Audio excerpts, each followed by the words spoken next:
Bonjour à tous, Bonjour. bienvenue sur notre webinar. On va attendre quelques secondes que tout le monde se connecte. En attendant, on va expliquer un petit peu la plateforme. Vous avez des questions, vous pourrez poser tout au long du webinaire. On est sur un format entre 30 et 40 minutes. Ça dépend si on a envie de bavarder avec Lauriane, ça dépend. Vous aurez aussi des sondages. On va mettre à disposition des sondages. C'est aussi sympa de vous faire participer. Également, vous avez des emojis. Vous pouvez réagir avec nous. D'ailleurs, on va faire un test. Est-ce que vous nous entendez bien? Et si vous nous entendez bien, n'hésitez pas à faire des petits pouces en l'air ou des pouces en bas, hein, si la connexion n'est pas terrible. Super. J'ai l'impression que c'est bon. Ok, parfait. Eh bien, écoutez, je propose que l'on commence. Donc, nous, notre thématique, on avait envie de surfer un peu sur les actualités et l'idée, voilà, de faire un peu une métaphore avec le CRM et les JO. Donc, on avait envie d'aborder la thématique d'un projet CRM sans préparation. C'est comme faire les JO sans entraînement. L'idée, comme je disais, donc c'est un format de 30 à 40 minutes. On va aborder la thématique en deux parties.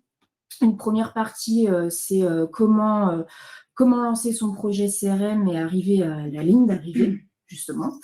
Et puis, toujours dans la thématique du sport, c'est la préparation mentale. On sait que voilà, quand on se prépare à une compétition ou à un challenge ou que sais-je, il y a une préparation mentale à avoir et on va la tourner de telle manière à ce que le CRM, effectivement, c'est une préparation. Il faut préparer les équipes. Il faut se préparer soi, il faut préparer aussi les équipes chez nous, dans notre entreprise. Donc, on va aborder ces deux points pendant ce webinaire. Et puis, on va peut-être commencer par se présenter, Lauriane. Comme j'ai la main, je garde la main. Donc, moi, je suis Pauline Noël, je suis ingénieure commerciale chez Dimo Software dans l'activité CRM depuis 8 ans. Et puis, je te laisse. Donc, moi, Lauriane Vigneux, je suis consultante CRM depuis 4 ans et puis chez Demo Software depuis 10 ans. Très bien. Et puis, en continuité de la présentation, l'idée, c'est pas qu'on parle de Dimo Software, mais juste que vous sachiez qui on est. Voilà, Dimo Software, on est éditeur et intégrateur de solutions informatiques depuis 1995. Voilà, notre siège social est à Lyon. On est 290 collaborateurs et on fait 35 millions de chiffres d'affaires. On a 9 domaines d'activité commerciales différentes. On ne fait pas que du CRM. On fait de la BI, on fait de la finance. Voilà, on a plein de cordes à notre arc. Et ce qui nous intéresse aujourd'hui, c'est la partie CRM, juste pour que vous sachiez et pour vous montrer aussi notre légitimité à parler de ce sujet aujourd'hui.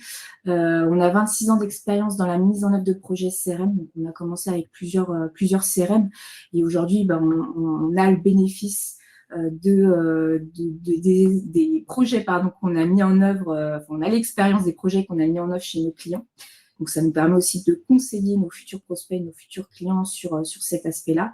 On est 25 collaborateurs dédiés, voilà, répartis à Lyon, mais aussi à Bidart, sur la côte basque. Et puis, on a 1500 projets à notre actif.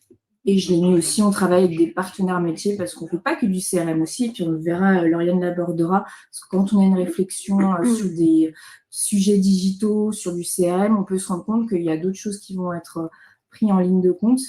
Et c'est pour ça que le CRM peut se connecter avec d'autres choses.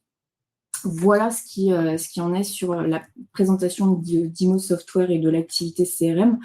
Ce qui nous intéresse aussi, c'est voilà, vous, quelle est votre typologie d'entreprise? Ça nous permettra de savoir comment un petit peu orienter notre présentation, si vous êtes plutôt une association, si vous êtes plutôt une PME, une TPE, une ETI ou autre. Voilà, il y a le sondage normalement qui s'affiche, donc n'hésitez pas à y répondre et puis on reviendra sur ça au fil de la présentation. Voilà. Soumettre le vote. Je ne vais pas soumettre.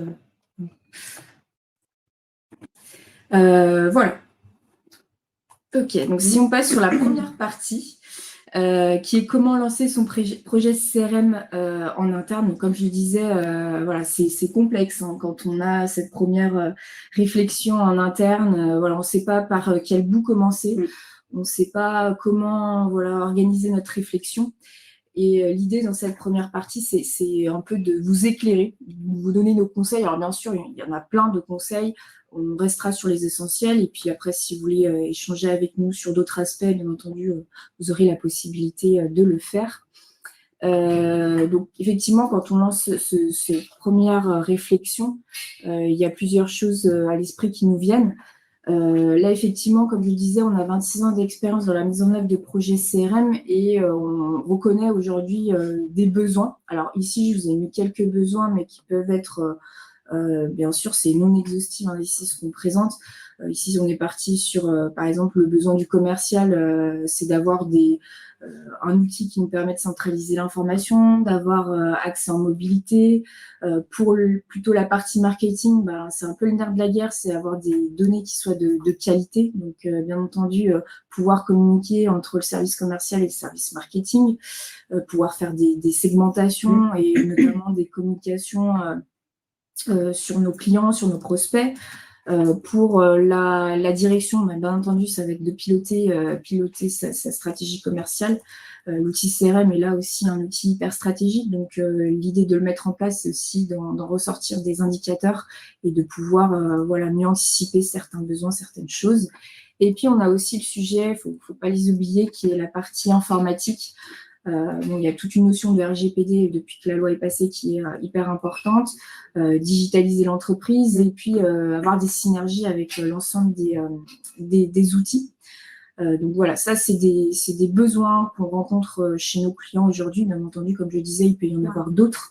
Après, si on peut retenir en fait vraiment un élément important, ce qu'on retrouve beaucoup, c'est avoir une vision 360 en fait des données pour être en interaction avec les différents services, communiquer rapidement, sans avoir à faire de la ressaisie d'informations, et justement que tout le monde ait la même info au même moment.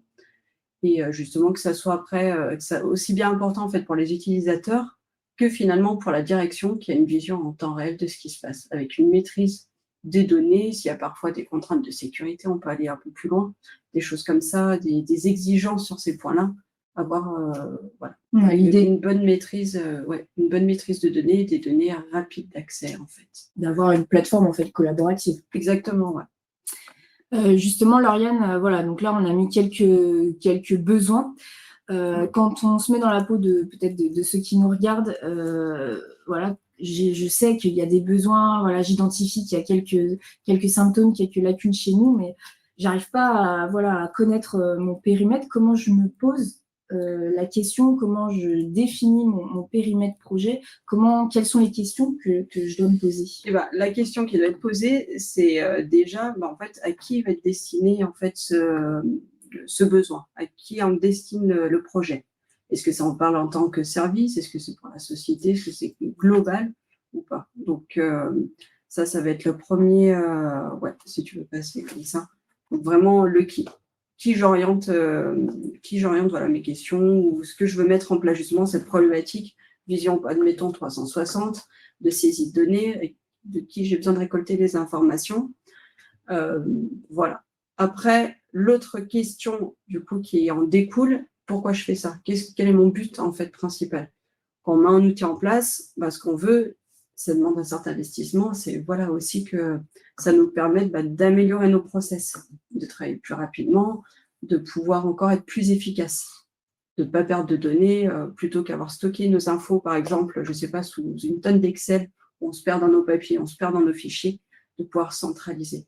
Donc c'est vraiment de se dire pourquoi on fait ça, et justement ça va avec le qui, parce que du coup ça permet aussi de se dire est-ce qu'il n'y a pas des données qu'on peut mettre en commun, et justement en fait pour mieux les partager. D'accord. Et après, la dernière question qui en découle, parce que c'est bien de savoir à qui on destine en fait l'outil et ce qu'on va en faire, mais aussi c'est de poser la question des moyens qu'on est capable de mettre en place. Alors, on peut parler aussi de moyens financiers, mais ça va être aussi de moyens humains. Qui je vais faire intervenir, dans quel contexte, combien de temps je me donne aussi pour réaliser ce projet-là. Donc c'est vraiment toutes ces questions qu'il faut être en capacité de se poser. Alors après, on ne peut pas tout répondre, bien sûr, dans un premier temps, parce que des fois, on a besoin d'être régulier. Quand on démarre sur un projet, on n'a peut-être pas justement ce recul pour poser cette réflexion-là. Mais c'est quand même des choses, définir son budget, définir aussi le périmètre en termes d'utilisation. D'accord, donc c'est ces 3 questions essentielles pour toi qui sont à poser. Justement, je rebondis sur ta question, effectivement, moyens financiers. Bon, bah, ça, c'est effectivement un premier, quand on est en phase d'avant-vente, donc moi, plutôt sur la partie commerciale, effectivement, ce besoin financier, il rentre en ligne de compte, mais il y a aussi ce besoin humain. On a souvent voilà, l'appréhension qu'un projet CRM, c'est lourd, ça va nous prendre du temps, ça va nous prendre des ressources, et puis combien de temps mon chef de projet, parce qu'il ne va pas être que faire du projet CRM, parce qu'il a un métier aussi à côté, combien de temps ça va me prendre. C'est vrai que c'est des questions que les prospects, voilà, ouais. Et que les prospects se posent. Donc, du coup, la question que je te pose à toi, c'est voilà, comment au niveau moyen humain, je vais pouvoir constituer mon équipe projet et combien de temps ça va leur prendre sur la longueur d'un projet, par exemple. Et ben en fait, une équipe projet, alors nous, dans l'idéal, la manière dont on aime bien la former, c'est avec, on va dire, un sponsor. Je vais déjà aller sur les grandes lignes, après j'irai un peu plus dans le détail. Un sponsor, un chef de projet, des référents métiers et des référents techniques. Le sponsor, déjà, ça va être quoi? Ça va être la personne qui va être demandeur du projet, qui va en fait aussi le porter auprès de sa société, auprès des équipes, qui va justement emmener toute la positivité en fait qu'il a ressentie en voulant mettre en place ça. C'est par exemple un membre de la direction? Ouais, voilà, ça va être souvent même les membres de la direction. Après, ça va être, on va avoir le chef de projet. Le chef de projet, au même titre, en fait, l'idée, c'est de mettre en place en fait un travail collaboratif quand on met en place un projet. Donc, c'est-à-dire qu'on va avoir des chefs de projet chez nous, on va apporter notre expérience métier, notre expérience de gestion de projet, mais en interne, il faut aussi gérer son projet par rapport à tout ce qu'on a mis en évidence, gérer les équipes, gérer les besoins, faire la remontée et les choses comme ça. Donc, c'est pour ça que c'est important d'avoir cette personne-là avec laquelle le chef de projet côté prestation va intervenir et sur laquelle on va pouvoir échanger. Ensuite, on a les référents métiers. Donc, ça, c'est vraiment les personnes qui vont être parmi les personnes vraiment clés du projet. Ça va être les personnes, en fait, qu'on va venir interroger quand on va élaborer les besoins, qui vont aussi tester l'application. Alors, on ne va pas monopoliser toute la société, tous les utilisateurs, bien sûr. On va se focaliser sur des personnes clés, en fait, dans cette gestion de projet, qui vont souvent être aussi moteurs, avec un besoin d'apporter des idées. Ou parfois, ça peut être des personnes qui vont être aussi un peu réfractaires, qu'on va vouloir inclure pour leur montrer tout le côté positif, en fait, de ce projet-là. C'est intéressant ce que tu dis sur la notion effectivement de réfractaire, parce que quand on constitue une équipe projet, on ne sait pas forcément quel profil mettre en évidence. Et je pense qu'effectivement, dû notre expérience, l'idée d'avoir des gens moteurs, mais aussi des gens réfractaires, ça permet aussi de pour en pousser. On a eu des cas où les personnes arrivaient, on fait un premier atelier, la personne se retrouve au fond de la salle parce qu'elle ne veut pas participer. Finalement, c'est la personne qu'on retrouve au tableau à donner ses idées. Donc, parfois, on peut être étonné. Donc, c'est sûr, après, c'est au sein de l'entreprise qu'on connaît au mieux, en fait, les personnes. Il y a des personnes qui peuvent tout à fait se dévoiler après dans le projet, puisqu'on les inclut dans quelque chose qui est nouveau. On leur demande leur avis. C'est des fois des choses qui sont vraiment moteurs pour elles et qui peuvent les révéler.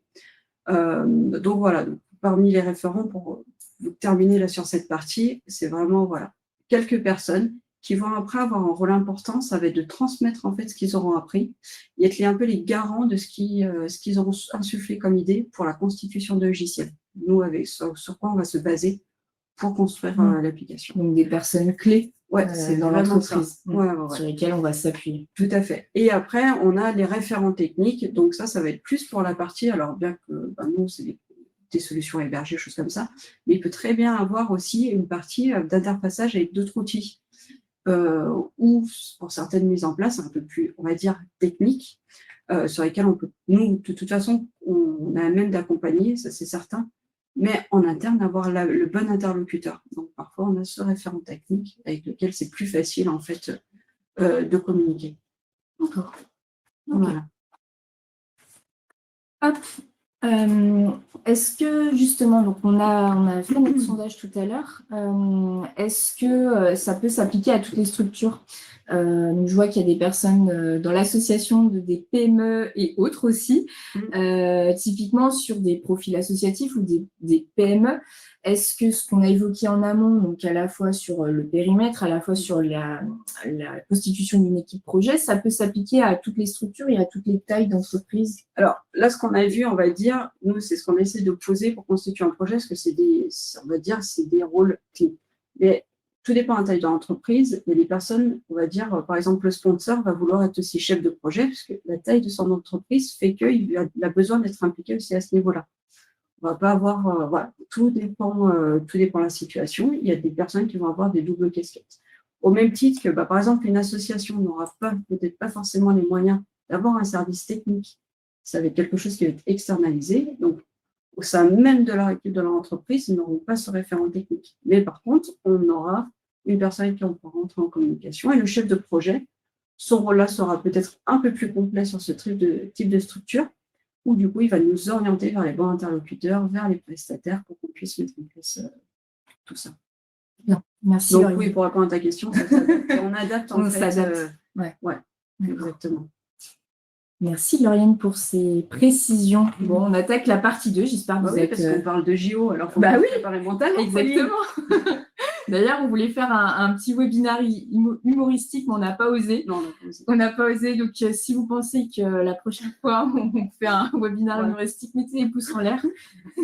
Ça pourra nous aiguiller pour une prochaine idée de webinaire. Ah voilà, festive, j'ai vu. T'as vu les émoticônes la prochaine fois? Alors, je ne serai pas déguisée. Mais bon, on a hésité la prochaine fois.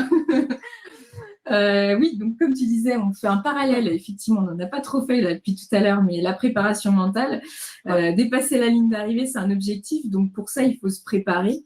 D'où l'importance de cette deuxième partie qui est effectivement cette préparation mentale. Je suis chef de projet ou voilà, je veux mener mon projet au sein de mon entreprise. Voilà, il y a une certaine attitude à avoir, j'imagine. Comme on disait, il y a des réfractaires aussi au sein des entreprises. Comment je dois m'adapter, enfin, je pense qu'il y a une attitude à avoir. Quand on est chef de projet, on a des responsabilités. Tout dépend des rôles. En plus. Voilà, tout dépend du rôle. Donc, est-ce que toi, tu peux nous dire comment on doit se positionner quand on est chef de projet ou autre sponsor par rapport aux autres personnes à qui on doit porter le projet? Oui, bien sûr. On a vu que la phase amont, elle comporte déjà beaucoup de questions, beaucoup de questionnements, beaucoup d'arbitrage. Déjà, ce qu'il faut, en fait, l'essentiel, c'est vraiment de garder en vue, c'est pour ça qu'on met garder en vue l'objectif. Si on se donne un objectif, au début, on passe du temps, en fait, à construire cet objectif. Comme en préparation sportive, ça, on va faire le lien. Voilà, on se dit, voilà, moi, mon objectif, c'est de partir au JO. Bon, je suis mal barrée. Mais du coup, il faut que je mette un entraînement, il faut que je consacre tant de temps, en fait, dans mon projet pour déjà, dans certaines phases amont, le préparer, définir les besoins, communiquer en interne, etc. Donc ça, c'est déjà, et ça tout au long du projet, le but, c'est de se dire, voilà, je suis convaincue que j'ai besoin de cet outil, il faut que je le mette en place et je vais mettre tous les moyens pour le mettre en place. Donc c'est pour ça aussi qu'on parle de détermination. Parfois, dans un projet, il y a des impondérables. Il peut y avoir quelqu'un qui fait partie du projet qui quitte la société entre-temps. C'est arrivé. Voilà, se dire, ça peut être une personne clé sur laquelle on voulait s'appuyer qui n'est plus là. Et du coup, qu'il faut remplacer, que ça met plein de questionnements. Il faut surtout rester déterminé. Parce que des solutions, on en trouve. Comme je vous disais, le travail, en fait, dans gestion de projet, déjà, le projet, c'est un travail collaboratif, que ce soit avec la société sur laquelle on travaille et même en interne. C'est de ne pas se retrouver tout seul à gérer son projet. Donc, c'est pour ça, c'est vraiment être déterminé. Et si on porte de la détermination, on la transmet aux autres. C'est pour ça aussi qu'il y a la notion de confiance. Même s'il y a des impondérables, des choses qui ne se passent pas comme on voudrait, il faut avoir confiance en ce qu'on réalise. Pour ça, il s'appuie quand même des bonnes personnes de base, déterminer un bon périmètre. On parle aussi de régularité. Alors ça, comme dans le sport. Si je fais mon projet, je me mets sur mon projet que de temps en temps, je ne vais pas avoir les mêmes résultats que si je suis régulier. Alors, pareil, pour revenir à ta question que tu disais tout à l'heure, en termes de ressources que ça prend. Régulier, ça ne veut pas forcément dire j'y consacre 3 heures, une demi-journée chaque semaine. D'accord ? C'est que simplement, je me tiens informé régulièrement auprès de mon prestataire. Ou en interne, en fait, quand je construis mon projet, voilà, il faut que ça soit quelque chose qui soit qui n'ait pas de baisse de motivation. tout ça. Donc, faut être régulier dans les échanges.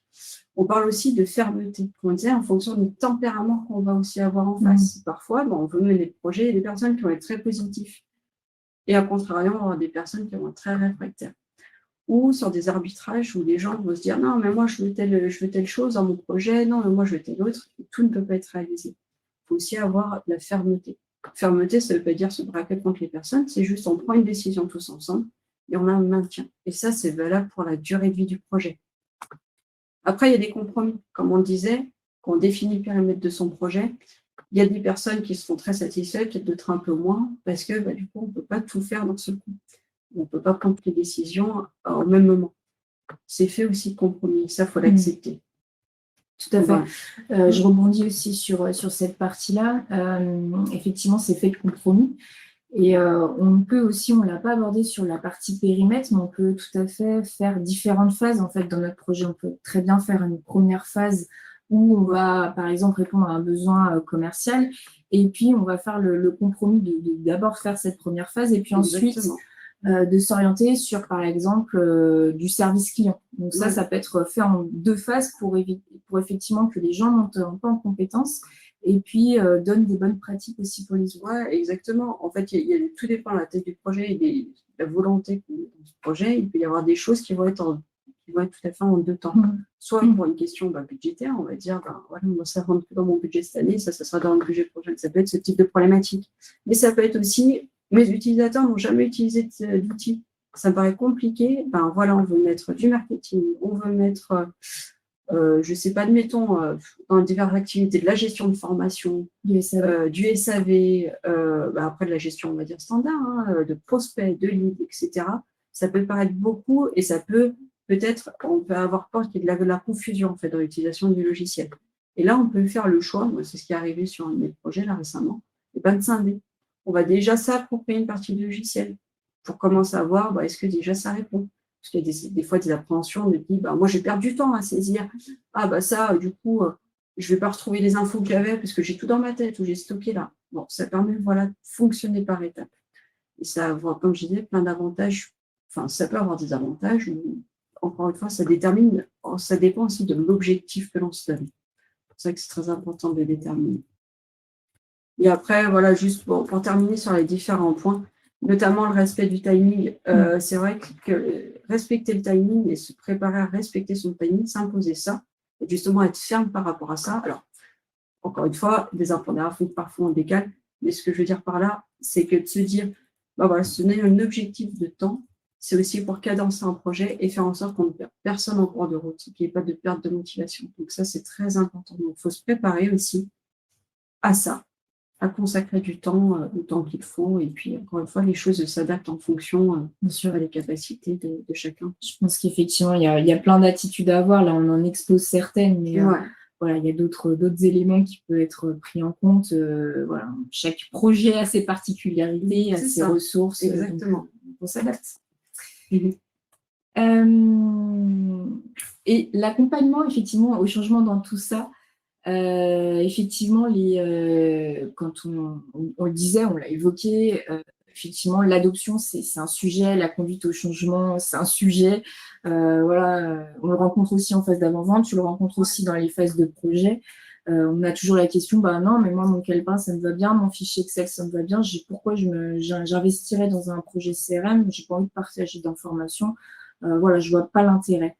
Comment aujourd'hui on anticipe ces choses-là? Comment on peut, en tant que chef de projet et même en tant que prestataire, on peut répondre, aider à admettre qu'effectivement le CRM, c'est un besoin qui peut aider au quotidien?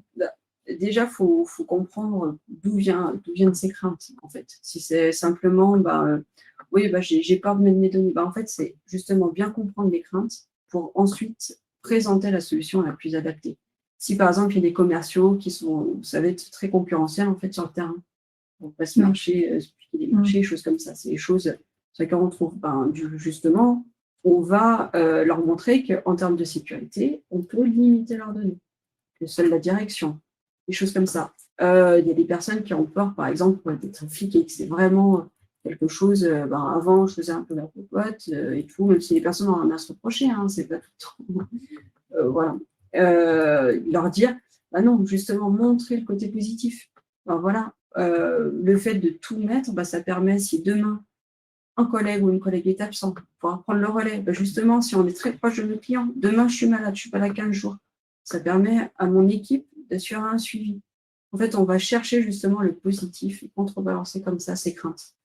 Et après, l'accompagnement, ça passe aussi, en plus de la bonne sélection, on va dire, des key users, des personnes. Alors, Utilisateurs clés. C'est les utilisateurs clés, pardon. C'est voilà, choisir les bonnes personnes qui vont justement apporter du positif. Vraiment, quelque chose de très important d'un point de vue du projet, c'est le positif. C'est vraiment se dire, croire en son projet et croire en fait la réalisation de celui-ci et tout le bienfait qu'il va pouvoir apporter. Ça, c'est vraiment important. Et après, dans les phases un peu plus avancées du projet, ça va être tout ce qui va être les formations, accompagner les utilisateurs dans les utilisations, les rassurer dans l'utilisation, à adapter aussi les choses. Bien sûr, on va faire en sorte de déterminer des besoins, mais aussi entre les besoins qui sont identifiés par une société en interne, et nous, quand on va arriver, qu'on va exposer de nouvelles choses, on va peut-être apporter aussi de nouvelles idées, de nouvelles façons de faire.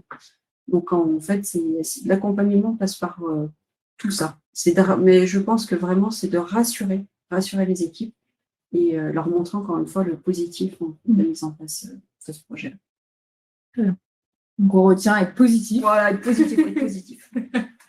Comme un sportif qui veut franchir la ligne d'arrivée, effectivement, s'il ne croit pas en ses rêves, ça risque d'être compliqué. Exactement. Très bien, merci Lauriane pour tous ces conseils. Je pense pour conclure, en fait, je pense qu'il est intéressant de se mettre un peu dans la peau de ceux qui nous regardent et parler du coup côté DIMO. Nous, voilà, une fois qu'on a fait toutes ces étapes de réflexion, de mise en place, de constitution d'équipe projet et de mise en place du projet, ces côtés prestataires, ça pourra peut-être donner lieu d'ailleurs à un deuxième webinaire sur comment on s'assure de la bonne maîtrise du projet. Désolée, c'est mon Teams. Comment on s'assure de la bonne maîtrise du projet. Comment, en fait, parce qu'on sait que quand on fait le choix d'un prestataire, quand on fait le choix d'un outil, on fait le choix d'un prestataire. Donc, il faut s'assurer que le prestataire, il s'assure de cette bonne maîtrise. Donc, comment, nous, de côté d'IMO, on les aide sur ça? Pour moi, je pense que ça part déjà par rapport à la communication. Donc, ça va être la communication aussi en deux pans. Ça va être nous en interne, parce que je veux dire, sur un projet, des fois, on a un peu l'image, le projet est vendu, j'ai plus à faire mon commercial, du coup, j'ai face de moi quelqu'un de nouveau qui doit comprendre ce que j'ai exposé, choses comme ça. Déjà, la maîtrise passe par là. En fait, qu'au niveau des canaux de communication, que ce soit au début de projet, tout au long, jusqu'à la fin, jusqu'à la suite, parce qu'une fois que le projet est mis en place, ça passe à d'autres services, etc. Tu parles du coup de transfert de compétences entre et de communication, même sur l'avancée du projet quand même. De se dire, être bien en phase sur les attentes, justement les timings qu'on s'était fixés et de rester vraiment en lien. Ça, pour moi, c'est la bonne maîtrise. Et on s'appuie justement pour maîtriser ce projet et ses timings sur des documents qu'on fournit pour faire état de l'avancée du paramétrage qu'on va mettre en place, des prises de décision, pour arbitrer en fait tout cela. D'accord. Donc ça, c'était conseil, on va dire. D'autres conseils. Ok. Je propose que du coup, on clôt ce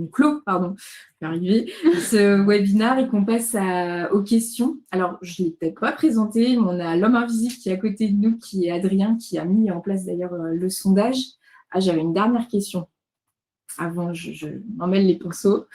Avant les questions, on avait un sondage pour vous, parce que ça nous intéresse aussi de voir aussi vous à quelle étape vous êtes dans votre réflexion CRM. Donc, vous allez avoir un sondage qui va s'afficher ici à l'écran. Et puis, on passera ensuite aux questions que vous avez dû poser dans le chat. Je crois qu'il y en a quelques-unes.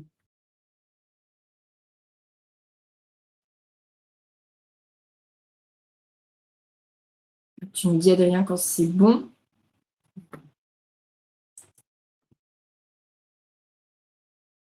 Merci Lauriane en tout cas pour cette préparation sportive. Je pense que là, on est prêt, on va pouvoir démarrer.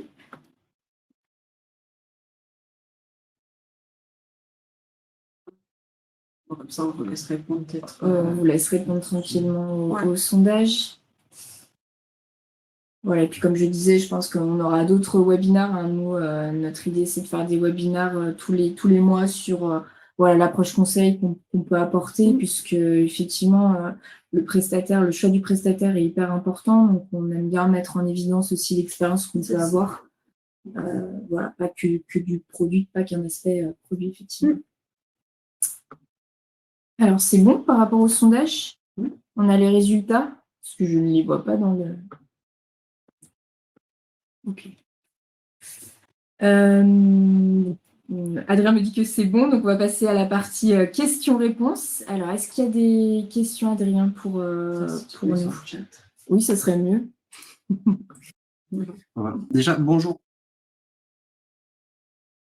Vous m'entendez bien? Ah, vous avez les petits emojis Pauline tout à l'heure. Si ça pour me dire si vous m'entendez. Je pense que oui. Alors, effectivement, quelques questions. Là, on a une petite session. N'hésitez pas à continuer à en poser via l'onglet. Que ce soit sur la présentation, ça peut être des questions si vous avez un projet. Il y a des personnes qui ont dit qu'elles étaient au début là. N'hésitez pas à poser. On a encore quelques minutes pour. Alors d'ailleurs, pardon, donc, bonjour Valérie, qui demande, donc, sur un point important forcément du projet, est-ce que vous réalisez des cahiers des charges? Alors oui, on fait ce qu'on appelle chez nous des chartes projets ou des audits préalables qui permettent en fait effectivement de faire des ateliers, des interviews avec les différents services concernés par le projet CRM. Donc on l'a dit tout à l'heure, ça s'appelle commerce, marketing, service client, direction et informatique. Et en fait, on va, si vous voulez, faire des interviews, poser des questions sur comment ils fonctionnent aujourd'hui et puis où le CRM pourrait les aider. Donc, on fait effectivement des rédactions de cahiers des charges qui permettent, voilà, pour le client final d'avoir son propre cahier des charges et de faire sa shortlist ensuite de solutions. Ok, top. Alors, une autre question de Benoît. Bonjour Benoît, qui nous demande combien d'interlocuteurs interviennent sur le projet que vous. Marine, je te laisse. Alors, le nombre d'interlocuteurs, on va avoir, comme on disait, ça va être le chef de projet, en fait, ça va être la direction, ça va être des utilisateurs clés. Et après, si elle est éventuellement un service technique. Je pense que la question était peut-être concrète, c'est que tu as répondu côté client, peut-être côté aussi d'IMO, nous, combien on serait d'intervenants de la suite. Ah oui, alors après, ce qu'on aime bien, nous on aime bien travailler comme ça en binôme aussi, côté d'IMO avec chef de projet et consultant, ce qui permet en fait après d'assurer une continuité, comme vous avez pu dire, des vacances, des choses comme ça. Après, on va avoir un directeur de projet, il y a le commerce qui va être qui va vendre le projet, établir cette charte et tout. Dans le projet lui-même, ça va être en interlocuteur, chef de projet et consultant. Très bien. J'ai répondu? Je pense. Cette fois, j'ai répondu. Je pense. Ok, top. Donc, j'ai une dernière question. N'hésitez pas, alors, encore quelques minutes si vous en avez. N'hésitez pas. Moi, j'ai une question donc, de Dominique. Donc, de bonjour Dominique, qui nous demande en gros, généralement, puisqu'on travaille, donc plutôt secteur d'activité. Alors, on travaille, c'est assez varié. On va dire que nos cibles, ce sont l'industrie, BTP, services et associations. Et bien sûr, dans ces segments-là, à chaque fois, on a des typologies d'entreprises différentes. Donc, voilà, c'est les 4 principales. Et puis, on a le transport, j'ai même oublié. Donc, les 5 principaux.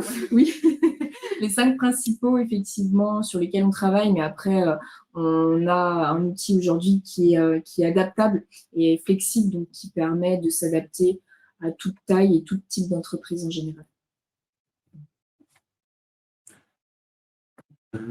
Ok, merci Pauline. Pour l'instant, question. Ok, bon. On a peut-être répondu à tout. Bah oui, de toute façon, on a peut-être été très efficace. Je pense. Je pense. Dans tous les cas, si d'autres questions vous viennent après, ensuite, vous avez de toute manière, je crois, nos coordonnées, hein, Adrien. Vous aurez accès à nos coordonnées, donc n'hésitez pas. Oui, ou à vous sur notre site internet, donc dimo-crm.fr. On a une page LinkedIn aussi. Normalement, vous aurez un mail après le webinaire pour justement amener à suivre nos activités. Donc voilà, n'hésitez pas. Si vous souhaitez préparer les vidéos, en tout cas. Voilà, vous pouvez faire appel à nous.